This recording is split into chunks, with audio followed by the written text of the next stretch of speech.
आप सभी दोस्तों को जय भीम नमो बुद्धाय। आज हम शुरू करने जा रहे हैं इतिहास का मुआयना नामक पुस्तक के पहला चैप्टर, जिसका नाम है सिंधु घाटी और बौद्ध सभ्यता। मातृसत्तात्मक अवधारणा पुरानी है और पितृसत्तात्मक अवधारणा बाद की है। पितृसत्तात्मक अवधारणा संसार में तब आई होगी जब विवाह या ऐसी कोई अन्य प्रथा ने पति पत्नी को एक साथ रहने के लिए बाध्य किया होगा।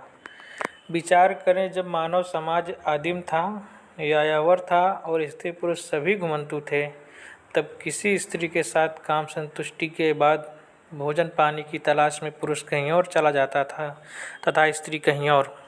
स्थायी ठिकाना तो था नहीं। अब जहाँ कहीं भी बच्चा और बच्ची जानती थीं स्त्रियाँ, वहाँ सिर्फ माँ होती थी। पिता का तो पता ही नहीं होता था। इसलिए भारत क्या पूरे संसार में मातृसत्तात्मक समाज पुराना है और किसी भी देश के पुराने समाज को पकड़ने का यह एक महत्वपूर्ण सूत्र है। बगैर पुरातात्विक साक्ष्य और सबूतों के क्यों लिखा और पढ़ा जाता है सिंधु घाटी पर आर्यों का आक्रमण तथा वैदिक संस्कृति का अतिरंजित तथा गौरवशाली इतिहास। आर्यों के आगमन से क्यों प्रारंभ होता है भारत का इतिहास लेखन। वैदिक संस्कृति के अतिरंजित तथा गौरवशाली इतिहास से तो 1000 गुना अधिक पुख्ता पुरातात्विक साक्ष्य और सबूत लिए हाशिए पर खड़ा है भारत का प्राग इतिहास।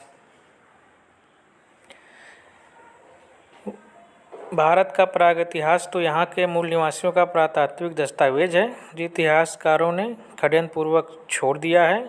आर्यतर जातियों के जनजीवन, रहन सहन, खान पान से लेकर शिल्प कौशल्य और बटिकाश्म, हस्त कुठार, विदारणी, दक्षिणी, वेदनिया, छल्ले, ओखली, दराती, जाने कितने पुरातात्विक साक्ष्यों और सबूतों से भरा पूरा है भारत का प्राग इतिहास। भारत की आर्यतर जातियों के इतिहास लेखन के लिए सभी तो है। महादहा में समाधान से प्राप्त महिला का कपाल, भीमबेटका में अस्तित्व के लिए संघर्षरत आर्यतर जातियाँ और बोझ ढोती महिलाएं, मेहरगढ़ के आवास तथा फसल काटने के उपकरण, शेरी खान तराकाई की कच्ची मूर्तियाँ, चौपानी मांडो में कच्ची मिट्टी पर ध्यान से भूसे की छाप, बुर्जा होम के भाले और तीर, उतनूर में मवेशियों के खुर के निशान। नृवैज्ञानिकों ने बतलाया है भारत में अब सबसे पहले नीग्रिटो का पता चलता है। इस प्रजाति के लोग कम ही बचे हैं। कुछ अंडमान में हैं, कुछ तमिल भाषी इलाकों में और कुछ असम के किरात इलाकों में बसे हैं। हिंदी में बहादुर शब्द इनका है। पीपल की पूजा तथा धनुष बाण का प्रयोग इनकी देन मानी जाती है। नेग्रिटो के बाद आस्टिकों को प्राचीन माना जाता है। झारखंड की मुद्रा भाषाएं इन्हीं की हैं। अम्ब, शेम्ब, अलम्बू, दाड़िम, तालुम्ब, जम्बू, निम्ब जैसे शब्द इन्हीं के हैं। सिंदूर 20 का आधारित गिनती, कपास तथा उससे कपड़ा बनाना भारतीय संस्कृति के देन है। आस्टिकों के बाद किरात लोगों को पुराना माना जाता है। नेपाली, असमिया और कुछ बंगला की ध्वनियों को इन लोगों ने प्रभावित किया। हिंदी के मायके, क्यूआर जैसे शब्दों में इनकी मौजूदगी है। इसके बाद प्राचीनतम जाति द्रविड़ है। हिंदी की टा वर्ग ध्वनियाँ इनकी मानी जाती हैं। मरकट, तंडुल, नीर, सीप, अड़ु, नाना आदि शब्द द्रविड़ों की देन है। और अंत में आर्य, द्रविड़, किरात एवं आस्टिक जैसी भाषा प्रजाति की संकल्पना को झूठ तथा पाश्चात्य विद्वानों का षड्यंत्र बताना भारत के मूल निवासी आंदोलन को कुचलने की साजिश है। भारत में मूल निवासी आंदोलन का आदिम स्रोत भाषा प्रजाति की संकल्पना ही है और ऐसे वैज्ञानिक तथा ठोस तथ्यों पर आधारित संकल्पना को आर्यवादी इतिहासकार, भाषा वैज्ञानिक एवं नृवैज्ञानिक इसलिए नेस्तनाबूद कर रहे हैं कि मूल निवासी की अवधारणा जड़ से ही खत्म हो जाए। ना रहेगी बाँस, ना बजेगी बाँसुरी। भारत के सुदूर दक्षिण में द्रविड़ परिवार की बोली जाने वाली भाषा तमिल, वहाँ से हजारों मील दूर झारखंड में बोली जाने वाली द्रविड़ भाषा कुडुख से मिलती है। आधारभूत शब्दावली में, व्याकरण के मूल ढांचे में और भी कई भाषाई मामलों में तमिल और कुडुख के हजारों मील के बीच ना जाने कितनी नदियाँ हैं, जंगल हैं, प्रांत हैं, पहाड़ हैं। सभी के सीने को चीर कर तमिल और कुडुख का खून आखिर क्यों मिलता है? फिर कुडुख से हजारों मील दूर बिलोचिस्तान स्थित द्रविड़ भाषा ब्राहुई जाति, धर्म और देश की सीमा को तोड़कर हजार हजार बाहें फैलाए कैसे मिल जाती हैं?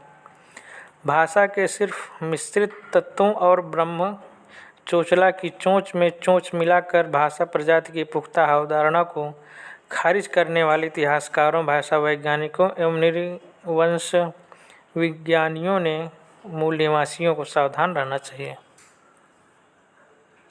आश्चर्य की 20वीं सदी से पहले भारत या संसार की किसी भी पुस्तक में हड़प्पा और मोहनजोदड़ो जैसे वास्तविक ऐतिहासिक और भव्य नगरों का कहीं उल्लेख नहीं मिलता। वेद पुराण और धर्मशास्त्र की तमाम पुस्तकों से लेकर पूरा पाली साहित्य और जैन साहित्य तक हड़प्पा और मोहनजोदड़ो जैसे वास्तविक नगरों से ऐसे अनभिज्ञ हैं मानो उनका दुनिया में कोई अस्तित्व है ही नहीं। पाणिनि, पतंजलि, भारवी, भवभूत से लेकर माघ और बाणभट्ट सभी चुप हैं। बिल्हड़, कल्हड़ और हेमचंद तक के ऐतिहासिक ग्रंथों में भी इन नगरों को लेकर सन्नाटा फैला हुआ है। भारत के प्राचीन साहित्य और ऐतिहासिक ग्रंथों में तो कई काल्पनिक एवं मनगढ़ंत या कहें कि सोने और चांदी के नगरों का जीवंत वर्णन है, किंतु वास्तविक और ऐतिहासिक नगर हड़प्पा और मोहनजोदड़ो सिरे से गायब हैं।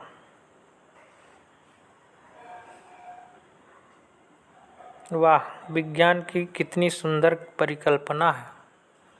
अरे ओ पृथ्वी से 5,000 प्रकाश वर्ष दूर किसी ग्रह पर रहने वाले लोगों, बताओ ना कैसी है सिंधु घाटी की सभ्यता? क्या खा रहे हैं हड़प्पाई लोग? कैसे चल फिर और बतिया रहे हैं मोहनजोदड़ो के लोग? तुम तो अभी और इसी वक्त सिंधु घाटी की सभ्यता को जिंदा देख रहे हो ना? विचार कीजिए, यदि कोई गेंद किसी कुएं में पानी की सतह से टकराई हो तो उस टकराहट की आवाज़ थोड़ी देर में हमें सुनाई पड़ती है। ठीक ऐसे ही बहुत दूर की किसी वस्तु के बिंबों, दृश्यों को आँखों तक पहुँचने में भी समय लगता है। कल्पना कीजिए एक ऐसे ग्रह की जहाँ की दूरी पृथ्वी से 5,000 प्रकाश वर्ष है। ऐसे ग्रह पर पृथ्वी की किसी वस्तु के बिंबों, दृश्यों को पहचानने में 5,000 साल लगेंगे। यदि पृथ्वी से 50,000 प्रकाश वर्ष दूर किसी ग्रह पर कोई सभ्यता है तो वहाँ के लोग अभी और इस वक्त 5,000 साल पुरानी सिंधु घाटी की सभ्यता को साक्षात देख रहे होंगे।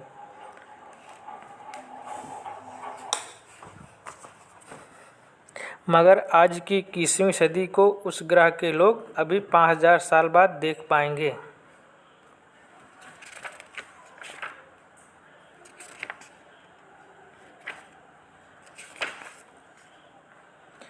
भाई, महाराष्ट्र के दायमाबाद से रथ चलाते मनुष्य की एक लंबे तांबे की मूर्ति मिल गई है। तांबे का आविष्कार पहले हुआ और कांसे का बाद में। कांसा तो तांबे के संग जस्ता है।